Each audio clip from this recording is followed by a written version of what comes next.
Part 1. You will hear a man calling a university to ask about a computing conference. First, you have some time to look at questions 1 to 6.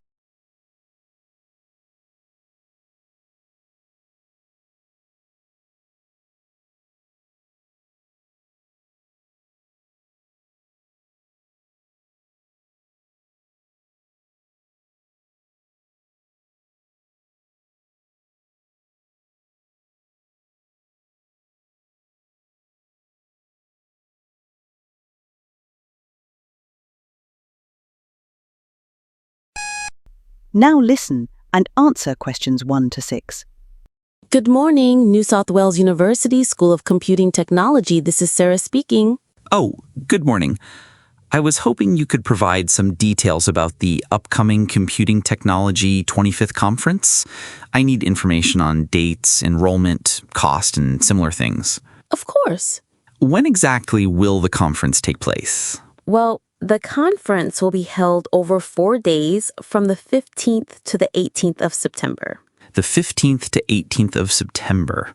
Perfect. I'll still be in the country. And could you tell me where it's being held? Is it at the university like before? No, it's actually at the Pacific Hotel.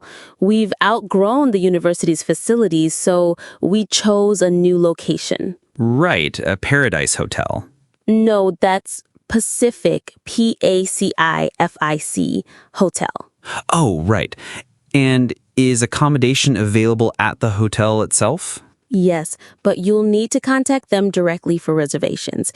I can give you the number for the hotel. Do you have a pen ready? Yes, please. It's area code 07 followed by 9444 1233. 07 9444 1233. And what is the registration fee? For individuals, it's $360 for all 4 days, or $100 if you only wish to attend for 1 day. Are there any discounts for students? Oh yes, certainly.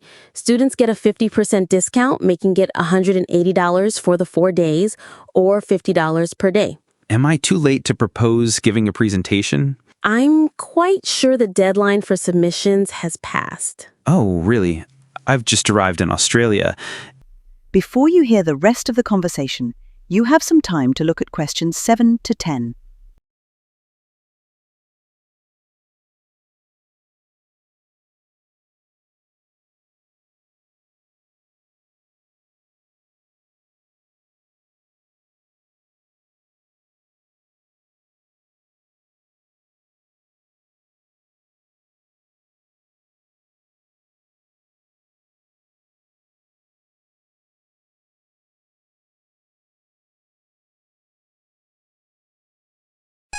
Now listen and answer questions 7 to 10.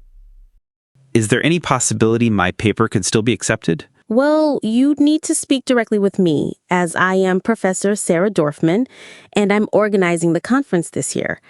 I can discuss it with you now if you wish. Oh, yes, please. That would be excellent. Just to confirm your name, is that Dorfman? Yes, that spelling is correct. My name is John Helstone.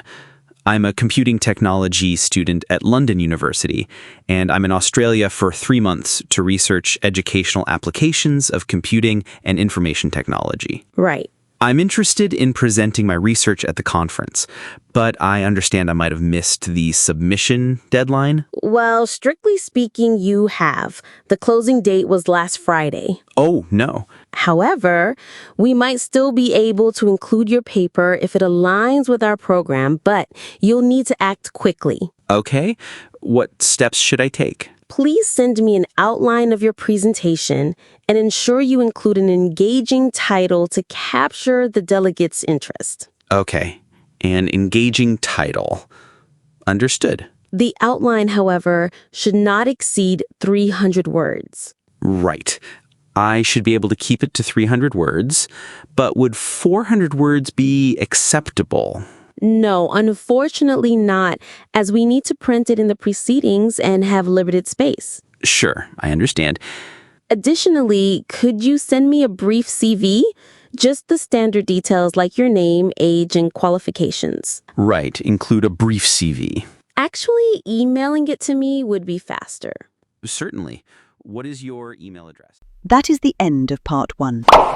You now have half a minute to check your answers to Part 1.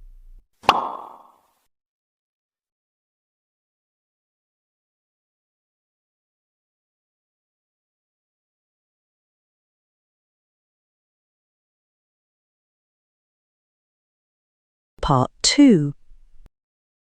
You will hear a discussion about ginger, its history, and how it became a major crop in Australia.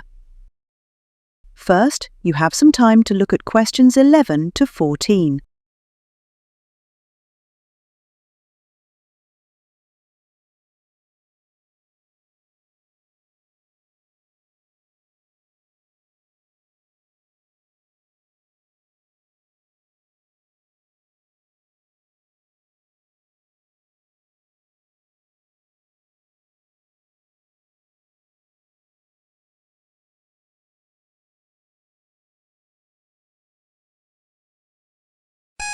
Now listen and answer questions 11 to 14. Hello, and welcome to Cooking Tips. And this week, we're looking at that most flexible and good-smelling of plants. A fairly new plant in the list of local farm produce, but still a great favorite today, ginger.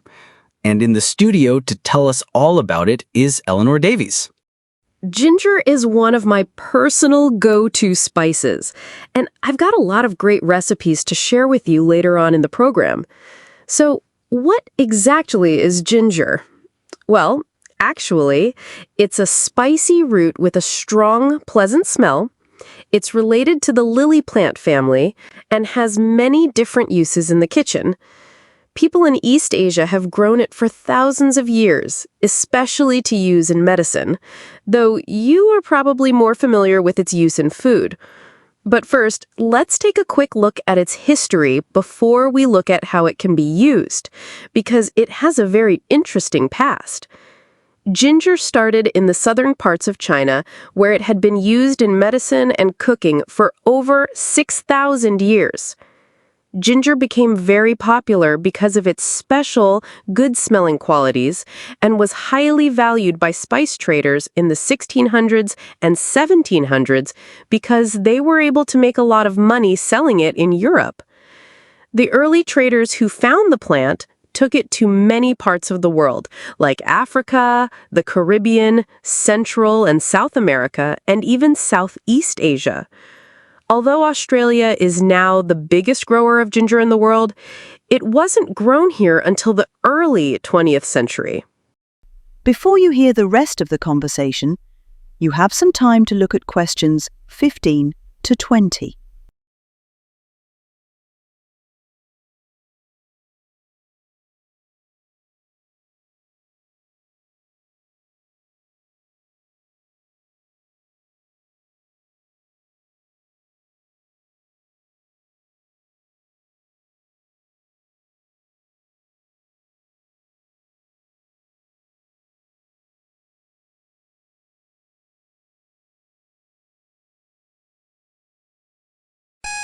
Now listen and answer questions 15 to 20. Apparently, some pieces of raw ginger got to an area about 120 kilometers north of a main city in the eastern part of the country earlier this century. The quite high rainfall and dampness in this area create conditions which are perfect for growing ginger, so it became well established. But in the early days, the quite high cost to make it put it at a disadvantage in the market compared to the much cheaper ginger grown by other countries with lower production costs. Then, in 1945, the supply of ginger to Australia started to run out. Remember, this was during a big war when things were hard to get. So this gave a great chance for the local growers to make and sell more.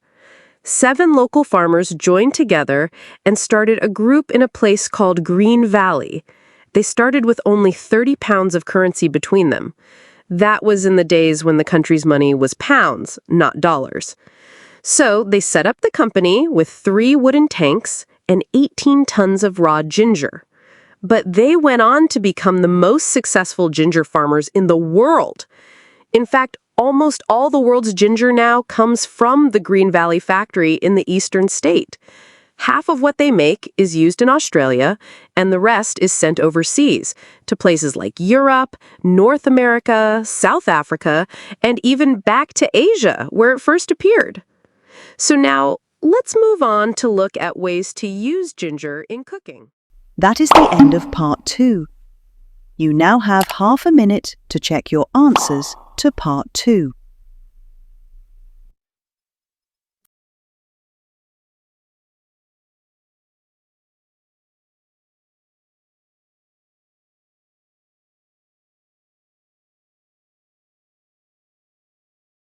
Part 3.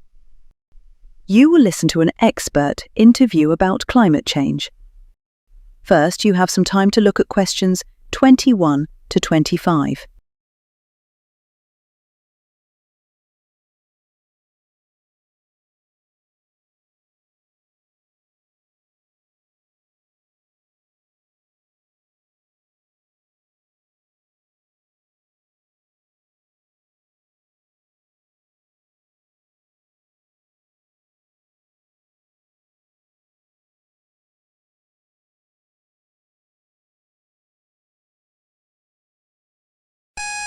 Now listen and answer questions 21 to 25. Dr. Peterson, Earth's warming was the worry of the late 1970s, but it seems to have gone out of people's minds. Why do you think that is? Yes, in a way you're right. I think scientists have become very busy trying to find out if it really is happening, and if so, whether it's mostly caused by people. A greenhouse effect is, after all, a natural thing that happens. Yes, as we know, natural gases float above us, acting as insulators that stop heat from going into space. And the fear is that the insulation might get thicker. Yes, and because of this, our world might get warmer. The most recent prediction we've heard is that the temperature will increase by about 1/4 of a degree every 10 years. What are your feelings? Well, this prediction is hard to make. You see, the global climate is the result of a web of influences. Who is to say that a simple action such as adding carbon dioxide to the atmosphere will not have several effects which might even cancel each other out? And I understand that the prediction is difficult to verify, whatever. Precisely. Why is that? Because the Earth's temperature surges and subsides naturally. In fact, the best way of detecting global temperature change is to measure the temperature of the oceans as accurately as possible. And this avoids the sort of seasonal fluctuations of the temperature of landmass. Yes. In fact, an understanding of the oceans is crucial to understanding how the global climate works. The ocean transports heat around the globe. It's like a great reservoir of heat. A tiny change in sea surface temperature denotes a huge change in the amount of heat it is storing. Before you hear the rest of the conversation, you have some time to look at questions 26 to 30.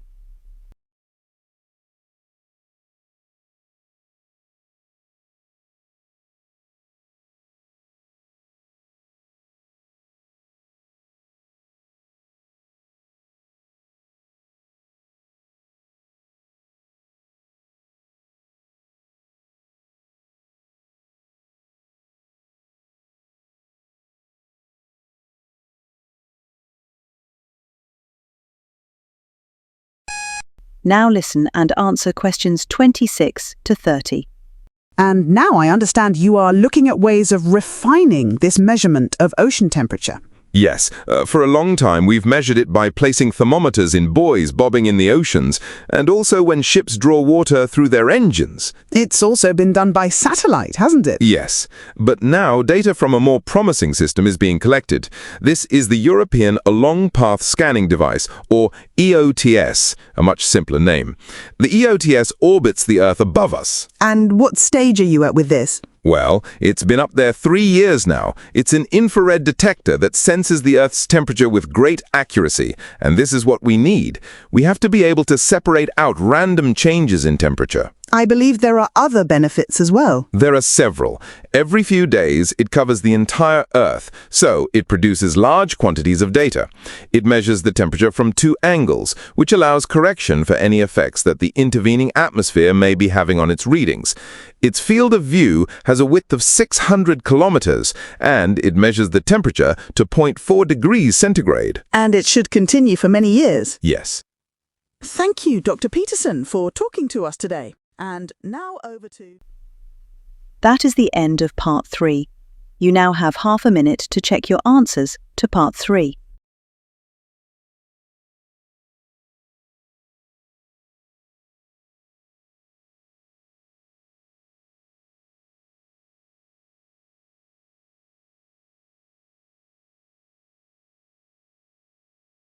Part 4. You will listen to a discussion on how lifestyle choices can prevent illness and improve overall health. First, you have some time to look at questions 31 to 40.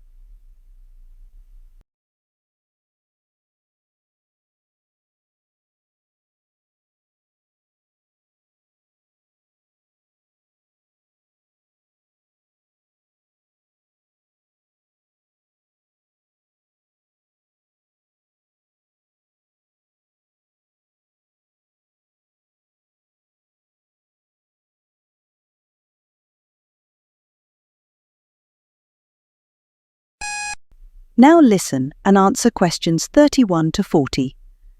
Good morning. I'm Dr. Claire Sutton, and today I'll be talking about preventative healthcare in its broadest and most personal sense.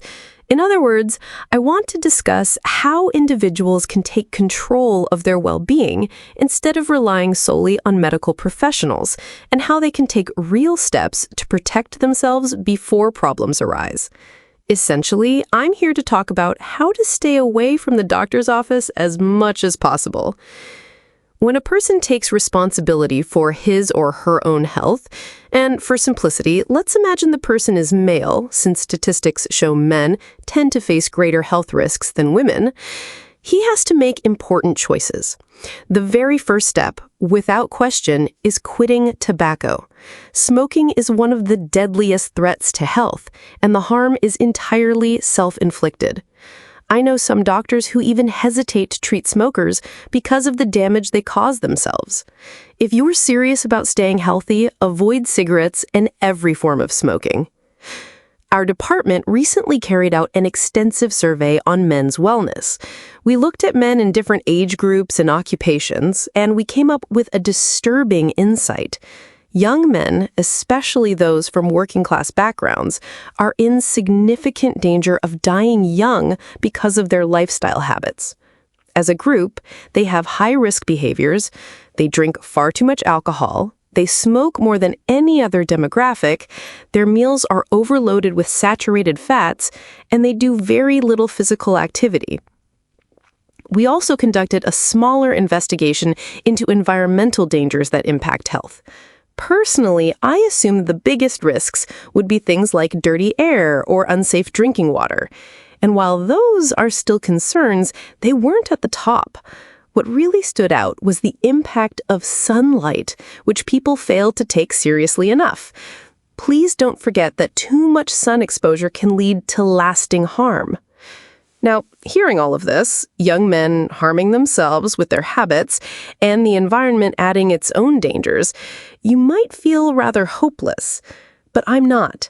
I genuinely believe a well-funded public awareness campaign could raise health standards and would particularly benefit young men. I remain positive. I think things can improve, but only if people, including U.S. students, take action to improve your own fitness. Before I go any further, let me be clear. People will still fall ill and they will still need doctors. The advice I'm giving is meant to cut down on illness. It would be wonderful if all diseases could be avoided, but that's not reality. What we do have, however, is the power to reduce many risks. In the early 1990s, the U.S. Surgeon General reported that around 52% of health problems could be prevented through smarter lifestyle decisions. That's what I'd like to focus on now. The key message is to make it fun. It's very difficult to keep exercising if you always go alone, so the best idea is to pick a sport or activity you truly like, and, if possible, do it with friends. If you're a swimmer, think about trying diving or water polo. If you enjoy jogging, find someone to run with. If walking is more your speed, choose beautiful locations or walk with a purpose. Exercise should feel like a treat, not a punishment. Your university is the perfect place to meet others who share your interests, and there are plenty of sports clubs to join. But of course, the topic of injuries must come up. Every sport has its own common injuries. Alongside sudden accidents, there are also overuse injuries in activities where the same movement is repeated constantly, rowing, for example, or tennis. The same thing happens in work life too. People who type all day or do the same task hour after hour can develop similar strain problems. This is why the single most important habit before any workout is to warm up properly. Take time for stretches and always focus on increasing your flexibility to keep yourself away from injuries. Be kind to your body and give yourself enough time to prepare for the activity you're doing. And don't be fooled by the phrase warm up. You need to warm up even when it's hot outside, just as much as on chilly days. Another major point is that sports can actually borrow from one another. Most fitness programs now use cross-training, mixing training methods from different sports. Boxers, for instance, have been cross-training for decades, building endurance with long-distance running and lifting weights while also sharpening their techniques. Sports that need quick reflexes and coordination are doing the same now. For example, badminton players might go jogging, and soccer players are doing stretches and yoga to improve ball control. That is the end of Part 4.